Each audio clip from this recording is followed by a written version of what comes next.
The Habs win a big one last night. Mete returned, and Jake Allen was the key.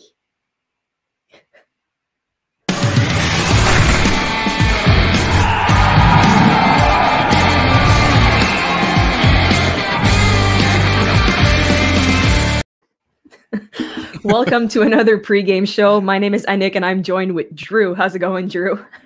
Good. I love our new intro style. We are so cool. Oh, it's we're gonna be the king of dad jokes. It's gonna be amazing. So if ever you have some ideal jokes to send us, feel free to send them in the comments. Well, your dad is like one of the biggest supporters of our show, so he's got to love these. I should probably get him on that. That'd be hilarious. Let's talk about how Jake Allen was last night. Holy moly. Yes. Oh, yeah. Well, it's very clear in games like last night, especially where Allen stole the game.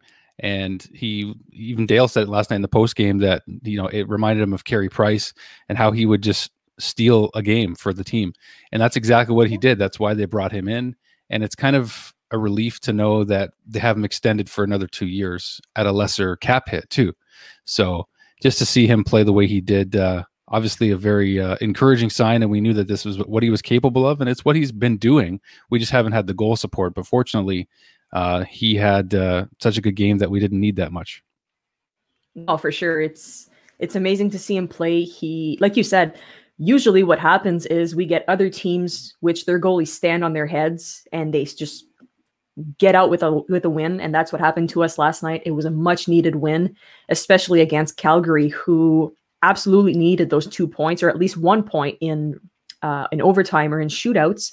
So that basically brought us to a 90% chance of making the playoffs and dropped down Calgary to a 27%. So that was a huge game for us. And again, today against Ottawa, not going to be easy. Another huge game.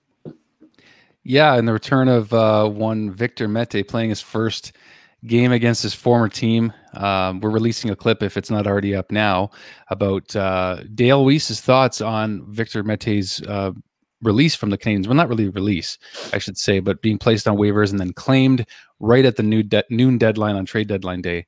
And now a fresh start for Victor Mete, somebody that we came to enjoy as Montreal Canadiens fans, somebody that's potential has not been fully realized.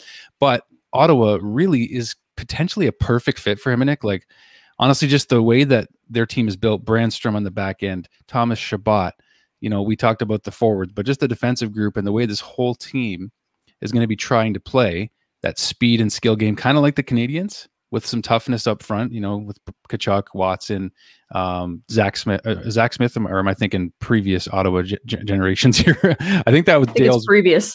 Yes, I'm thinking Brown. I'm thinking Connor Brown. Thank you. Yes, Connor Brown.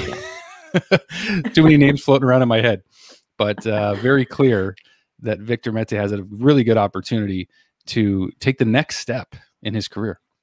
Oh, for sure. He, regardless, was a huge part of the organization, and people always get on him like, oh, he never scored or anything. It doesn't matter. He was still a playmaker. He brought some speed to the team, and like you said, perfect fit for Ottawa. And Ottawa in maybe 2 to 3 years, give or take a few, is going to be a killer team. They play us tight every time we play them. It's not going to be an easy win tonight for sure. So we obviously wish him the best. We don't wish him to score against us tonight, that's for sure. But we do wish him the best. Yeah, for sure. I mean, the guy's he got off to a great start in his career playing with Shea Weber on that top pair, and just kind of surprised everybody at training camp, turned some heads and then made the team and had a few solid years to at least begin his career and learn from some of the best defensemen in the NHL with guys like Ben Sherratt. Andrei Markov actually was just gone at that time, but there's a few players like Ben Sherratt, just veteran guys, Jeff Petrie, just players that he no doubt about it took a lot of good lessons from. Oh, for sure. Very great for his development. So no, wish him the best, obviously. And speaking of Ottawa, got to be on the lookout for Connor Brown today, who just ended an 8-goal streak on Wednesday. So he's been on fire. So we're going to have to keep an eye on that one. Yeah, for sure. I mean, it's always hard to know, because we've had some trouble with consistency lately, if anyone noticed, Montreal Canadiens have. So we need to string together some wins. And it's just interesting because, again, no win is going to come easy, especially even against the Ottawa Senators. And that's what goes to show that they want to be a spoiler the rest of the way, like Dale mentioned last night too. And we just have to watch out for guys that know how to play against us. And Connor Brown is clearly one of those players. So if we can, I'd be fine with another 2-1 win tonight. I'm not getting into my prediction just yet, but I'd be okay with another low scoring game. And Phil Deneau, you mentioned, also plays really well against Ottawa. So he's got a goal and 5 assists against them so far this year. And it's just weird. Some players seem to have a thing for certain teams and they just excel. Yeah. Usually Batu plays against Ottawa. So excited to see what he's going to bring to the table. But as for Deneau, yeah, he hasn't been scoring a lot this season. It's been a bit different from his previous seasons, but he's still getting some numbers up. He's still a great a defensive centerman, right? So he's going to be important tonight, especially in the face-off circles. So I hope he has a killer game. If he can knock a few in, I mean, go nuts. Oh, for sure. I mean, Deneau is so key in the face-off dot, and that's where like Montreal's also had some up and downs, is because of Suzuki and Kotkaniemi being so young in terms of the center position in face-offs. They've been up and down with face-offs, but Deneau is very reliable in that regard, so it's always nice to have that asset as part of our team. But he's also just a guy that does so many things well, and defensively, you can't take away what he does. I know that Deneau said that he didn't want to be restricted to a defensive role, but he's so good at it that it's hard not to encourage that, right? Just want to keep that going, and any offense beyond that is a bonus. I would say he's had some beautiful assists this year. If we can talk about one thing Phil Deneau's done offensively very well, I remember that game against Winnipeg 7-1. There was a couple other games, but just some great passes. He can be a playmaker just as well. No, for sure. And I think you've said it a couple of times too, is look at how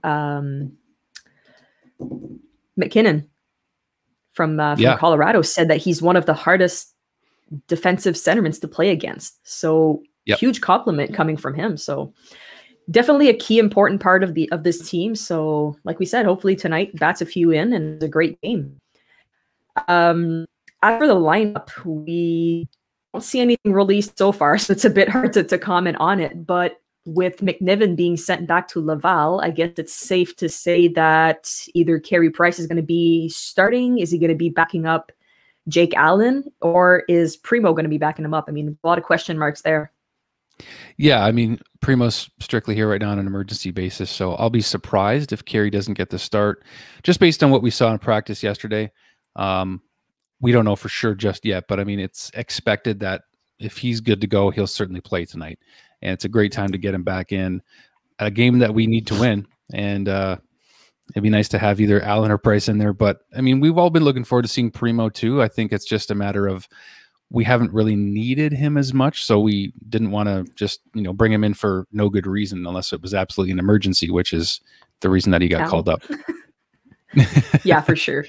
No, I've been saying it for a few weeks too, so I'm excited to see what Primo can bring. And Dale was mentioning last night during the post-game show after the Flames and the Habs game that since Dale played in Laval, he's obviously used to seeing Primo play, and great goaltender. He's gonna do great, and whenever he does come up, he's gonna get a shot. And I'm not worried he's gonna be a solid backup, he's a starter day. So yeah, we want to see him, but if it means Carey Price is back in the net, I mean, obviously we'll wait for Carey to get the return, and especially against Ottawa. So fingers crossed it's Carey in the net. If not, we know that we're in good hands with Jake Allen. So not an issue there for sure.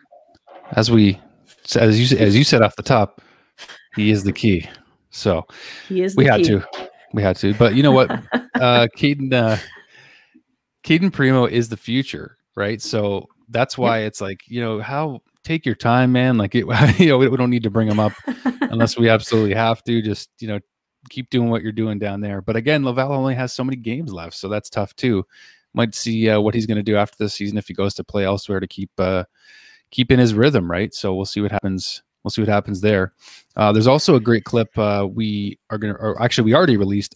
Brady Tkachuk and Jesperi Kotkaniemi. This debate still happens nowadays with some Habs fans, some media. So you can hear Dale Weiss's thoughts on whether Montreal made the right choice in selecting Jesperi Kotkaniemi 3rd overall in the 2018 draft, where they could have taken Brady Tkachuk, because Brady Tkachuk plays fantastically against the Montreal Canadiens. He's fearless. He just he'll step up to Shea Weber. He finally fought him last time they played. And I really loved what Brady Tkachuk actually said in his post-game interview. He was just asked about the fight with Weber, and he's like, "Oh, it was fun. Like, just two guys that love the game going at it." It's like he was a total professional about it. It wasn't like, No, for you know sure. what I mean? Like, just I loved how he handled it. It was cool. Definitely a great player. And I mean, if it entices you to watch the clip even more, Dale agrees that we did make the right choice in choosing KK. So got to listen to what the Dutch Gretzky says, right? Yes, that's right. And he gave huge props to Brady Tkachuk also. So, I mean, there's both great players. Yeah, like it's so early in their career, but we'll let you guys check that out and get Dale's thoughts. And let's get some predictions in before we wrap up, as you love to do. And you were right last night. 2-1 for the Habs. I was. Spot on. No, I'm going to stick with the predictions that I gave last night in the post-game show. I'm going to say it's going to be a 4-2 win for Montreal. Paul Byron's going to have himself a hell of a game. And yeah, we're going to climb out of this with a win before the road trip into the West. What do you think? You know, Josh Anderson was all over the net last night, all over the ice. He was just barreling down like he always does, the workhorse that he is. I'm going to get Josh Anderson. I'm going to say he's going to get on the board. He's done pretty decent against Ottawa this year too. So I'm going to go Josh Anderson, and I'm going to say I like your 4-2 call. You know what? Let's go for it. I kind of like it. I'm with you. I'm going to go 4-2. The heck with it. We've been pretty fire on our predictions, and Dale promised the win yesterday. We got a win, and he promised it again for today. So let's hope that he is right once again. Absolutely. All right. Well, let's wrap it up here. But thank you guys for tuning in. As always, subscribe to the channel if you haven't already. And we certainly appreciate it. As always, we always thank you guys for that. And we always will. So we'll see you guys post-game tonight. I know Steffi, I think, said she was going to be jumping on, one of our beloved post-game hosts. She's always a great joy to have on there. And we'll see who else is going to join her. So we'll see you guys post-game. Go Habs, go. We'll see you guys soon.